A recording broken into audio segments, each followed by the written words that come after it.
پاکستان خلق مونږ نه ګیله کوي چې تاسو سیاست کې څه کړی دي. مونږ سیاست کې ستا ایمان محفوظ کړی دی. مونږ سیاست کې د محشر په میدان کې ستا سترګې د مدینه جانان مخې ته اوچتې کړي دي.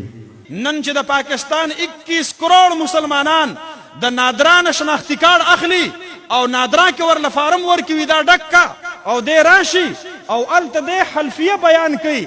میں حلفیہ اقرار کرتا ہوں اوبلیغ کرتی ہوں کہ میں جناب محمد الرسول اللہ صلی اللہ علیہ وسلم کو خاتم النبیین اور آخری پیغمبر مانتا ہوں اور میں اس کی ختم نبوت پہ غیر مشروط اور قطعی طور پر ایمان رکھتا ہوں.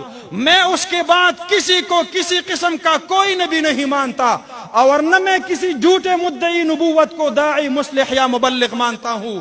او التدے تعلیم یافتہ وی دستخط اکی او یاد 400 زمیندار وی او گوتا ولګی دغه په خپل سالم عمر کې په ختم نبوت باندې ګوته لګولې ده. دغه په سالم عمر کې په ختم نبوت باندې دستخط کړی دی. دا کو د پی ټی آی کارکون دی مفتی محمود روح ته دعا کوي. دا کو د مسلم لیگ کارکون دی د مفتی محمود روح ته دعا کوي. دا کو د پیپلز پارټي کارکون دی مفتی محمود روح ته دعا کوي. جمعیت علماء اسلام ته دعا کوي. نن 21 کروڑ پاکستانیانو په ختم نبوت دستخط کړی دا د جمعیت علماء اسلام کارنامه ده. مونږ سیاست کې د ناموس مصطفی حفاظت کړی دی. ما ته به دا تانې نه راکې ته سیاسي مولا یې. زه فخر کوم زه سیاسي مولا یم. زما سیاست د ختم نبوت او د ناموس رسالت نه قربان او ستا سیاست د قادیانیانو او د ګستاخان رسول نه تاویږي راتاویږي.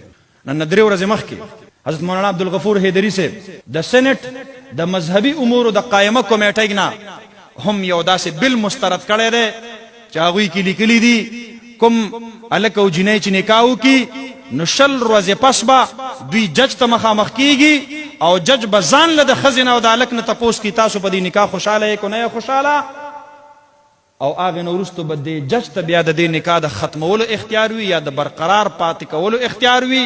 حضرت مولانا مفتی محمد تقی عثمانی صاحب حفظه الله ورعاه نن په هغه بل باندې خپل رائے پیش کړی. مولانا عبدالغفور حیدری صاحب د نن 3 ورځې مخکې هغه بل د حکومت په مخ باندې واپس کو هغه یې مسترد کو.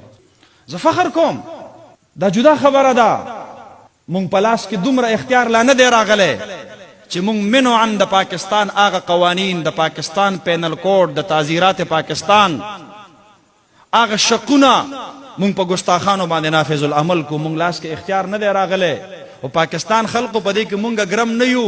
مونږ په هر الیکشن کې تاسو مخې ته ولاړ یو خو تاسو زمونږ هغه قرآن والا سینې مسترد کړئ او هغه نورو خلقو والا سینې پاس کړئ.